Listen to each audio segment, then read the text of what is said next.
ప్రియురాలి యొక్క phone number black చేశాడని చెప్పేసి డైరెక్ట్ ప్రియుడి దగ్గరికే వెళ్ళి కత్తితో పొడిచి అతన్ని హతమర్చడం జరిగింది.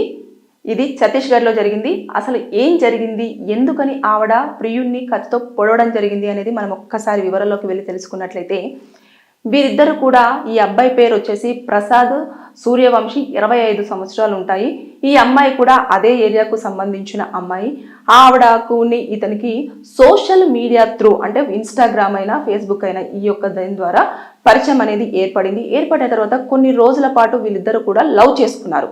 చేసుకున్న నేపథ్యంలో ఎప్పుడైనా సరే కొన్ని రోజుల పాటు చాలా బ్యూటిఫుల్గా ఉంటుంది. ఒకరినొకరు అర్థం చేసుకోవడం కానివ్వండి, ఒకరితో ఒకరు విషయాలు షేర్ చేసుకోవడం కానివ్వండి, ఇలాంటివన్నీ. ఎప్పుడైతే కొంచెం కొంచెం టైం అనేది ఇవ్వడం తగ్గుతూ వస్తుందో అప్పుడు అనుమానం అనేది స్టార్ట్ అవుతుంది.